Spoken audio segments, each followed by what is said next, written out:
Emi, how are you? Jamie, Nice how to you see doing? you, big man. Nice to see you. Good, mate. Good win last night? Oh, very good actually, yeah, very good. Tough need- place to go. Yeah, it's always tough. Yeah. But right now, it feels like things are going so well. The team's playing well, full of confidence, everyone's fit. Yeah, we got two teams now. You know, if you look at the bench yesterday, it was Marlin coming on, Asensio coming on, you know, Di Sassi. We've got a top team right now. Yeah. And everyone is fit. The first time this season. We got Barkley back now, training, so we fully fit squad to face Champions League and the FA Cup.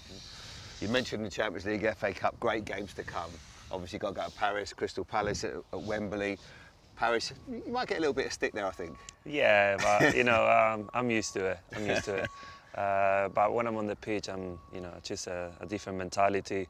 I know the surrounding is going to be on me, the social media, but you know, it's something that I need to accept, and I want to work up against France. So going back there, it's always going to be, you know, a lot of shouting and a lot of insulting, but you know, it's good because my team got less pressure. Yeah, I think you can handle it, mate. You've done enough of that. And then obviously the big game, Crystal Palace. I watched the game in the weekend, another good win. It just feels like the mentality is really there right now, because I think it's fair to say early on in the season with the Champions League and then the first year in it, and then having to get Premier League, maybe get a few injuries, it's hard to sort of, it's a massive, you know, impact on the team and the squad, keeping everybody fit and making sure you can play, you know, on the Champions League night and then the following weekend. Sometimes you had some bad results, but you seem to have turned that around now. Yeah, it was very hard. It was very hard because we didn't have that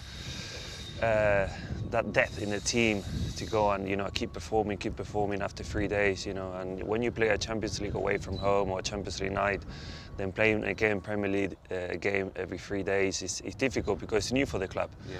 You know, some of the lads never played Champions League before, and going there, giving everything in Champions League away from home, and in 2 days you need to travel and play in a Premier League game, which the demanding that a Premier League match have is different than the conference from last year that we managed to reach a semi-final and then make that Champions League pot. Champions League, you cannot rest, you know, you cannot pop teams, you know, you have to defend, you have to run, and, you know, the fatigue was there early on in the season, but, you know, it's a credit to the club, to Monchi, Damian for the player that they signed in January. Yeah, I was going to say that because Marcus obviously coming in, Asensio have given you a real boost and a bit of depth to the squad, and it looks like you say, you've almost got two teams now. You can see the quality that they have, you know, that final third, you know, that finishing, that final pass, you know, that's something, that's why they're world-class players, you know, and that's something that we really missed early on in the season.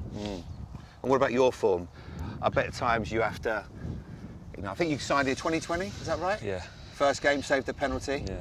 And it's just because, you know, when you were at Arsenal, you won the FA Cup, and we knew you were a good goalkeeper, but it just feels like this place has just launched you into a different stratosphere. It's been incredible. Everything seems to have gone so well for you since you've come here. Yeah, I had to leave. When I finished that season winning the FA Cup and Community Shield, I knew that I had to leave. But then it was where? I didn't know where to go yet. You know, I could have gone to Germany, to Spain, but I felt like I needed to do something in the Premier League. You know, I've been here since I'm 17. I thought, no, I need to make it here. I need to be established #1 in the Premier League. And obviously I had an amazing goalie coach with Neil Catala here, you know, that first season. How important is that? Because we don't see, I always remember as a player, you know, we go and train and we get warmed up and then the goalkeepers do their bit. How important is it to find the right connection with a goalkeeping coach? It's massively, you know, massively. I had Neil Catala, it's not just my goalie coach, my friend, you know. And he became a friend. He left the club and he's still my friend, we're still going out. But then Unai Emery came in and he had Javi, which is I worked with him at Arsenal. Right. And one of the team that could go was Villarreal with him, you know, and my decision was I might go there because of the quality of the goalie coach, you know, it's exactly what I need to fit in the Unai style. So I'm really, really lucky to have, you know, two wonderful goalie coaches here, and that's one of the main reasons why I stick with this club and why I'm still here, because the progress in the club is amazing. You know, they're developing a hotel in the training ground. You got one of the best gym in Europe. You know, the people who works here are really friendly. You know, people don't see that on the outside. Yeah. And when you say he's your friend, because with a goalkeeper, it feels like when things are good, it's obviously great, but when things, maybe if you make a mistake, everything's maybe more high profile. Is that where you need almost, I wouldn't say use the words mental coach, but somebody you can talk to when you're maybe, if things aren't going as well as what you would have liked? Is that it's not just the training, but it's the other side of it? Yeah, exactly. Neil Cadler used to, you know, when I'm not keeping a clean sheet, he will do a head tennis tournament for fun. How will we go into the meeting room and to show me the good thing that I'm doing, the stats, you know, just to keep me going. You know, they don't let me relax, and I'm one of them where I have to do it right. You know, I have to do it right. If not, they have to tell me to stop training. You know, and that's me. It's always been me all my career. But having those goalie coaches pushing me helps me to reach my full potential, because I don't relax, and I will never do. No. Yeah. And then obviously Argentina's, you've not done too bad as well, in that period. Right? Was it 2021? You in the Copa America. That must have been incredible, because that's the first time, obviously, for I guess, not just for you, but for Lionel Messi, because it was such a big thing for him to finally win a trophy with his country. That must have felt so emotional for all of you. No, it was amazing. It was amazing first because it was in Brazilian soil. We won in Brazil in the Maracanã against Brazil after 28 years, you know, and then we just went from there. We went better and better and better, you know, winning the World Cup, winning another Copa America, conceding only one goal. Beating Brazil and World Cup qualifiers away for the first time in the history, which is smashed them at home 4-1, you know, and that team's full of young lads where they just breathe and love Argentina, you know, and that mentality is what you need to integrate in the new team. When you think, we had 7-8 injuries to play Brazil, and then we thought, okay, Argentina will drop the standards, and actually we play better. You know, and that's credit to the manager. Yeah. First, I want to ask you about the best save. I think, one of the most important saves in modern day history is the one with Kolo Muani when he's going through, and that pretty much is the match. If he scores, game over. France win the World Cup. Just talk us through that save. I didn't really have time to think. You know, I think Konate launched it, and Otamendi had the same problem with the penalty that he made before. So I kind of expecting him to miss that ball. And then when the ball is bouncing, I couldn't rush into it because they would just loop it over me. I couldn't stay deep because he was going to pass it probably to Mbappe.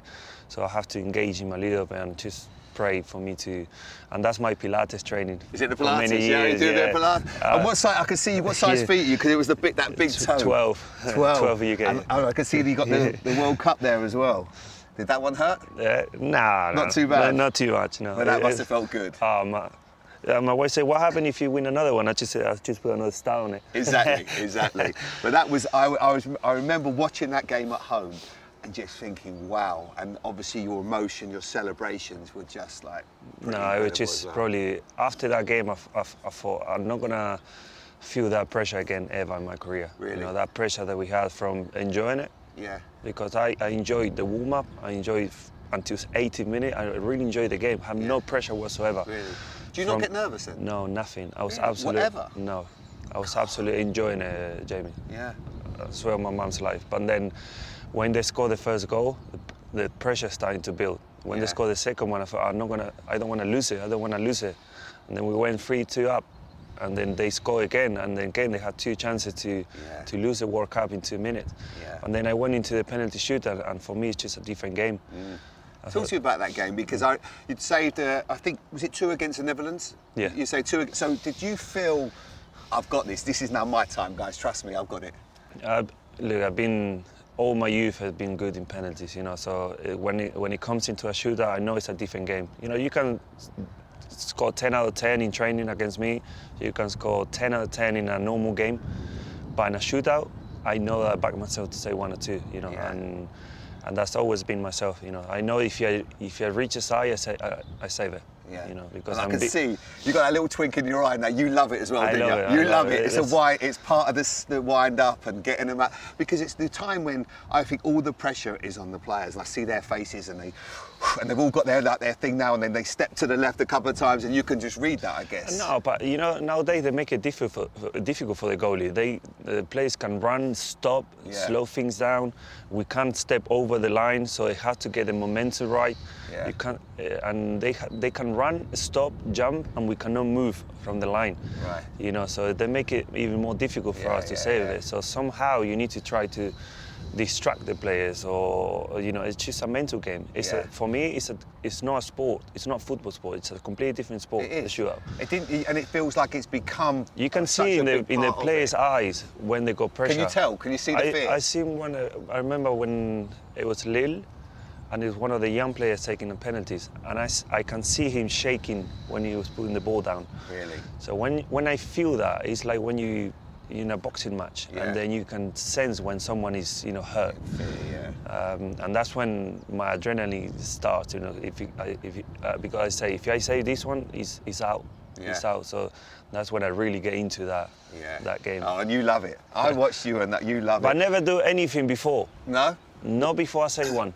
What do you mean? So before you don't do any movements or any talking or anything until I say one. Right. Okay. And then maybe the second one, because I say if I say one more, that's me. Right. We win so it. Don't do anything until you save it. Would you say you're the best goalkeeper in the world? Nah, I don't know. It's hard to say it. You know, I don't know if I'm the best goalkeeper in the world. I'm just consistent, Jamie. You know, I'm just consistent, and I know what I give to my team. How much they need me sometimes, balls in the air, playing from the back, I do a lot at Villa. I do a lot of things, and I'm decisive, I can save penalties, I can pass the ball, I can come in the air, I can be aggressive if you need to.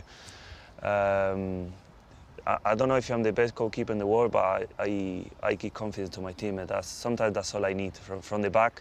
When they look back, say, "Oh, Emi's there." That's all I need sometimes, Yeah, and then obviously the end of the season's coming now. So many games to look forward to, because sometimes clubs at this time are thinking, well, we've got 5, 6, 7, 8 games to go, nothing to play for. You have so much to play for, such an exciting period.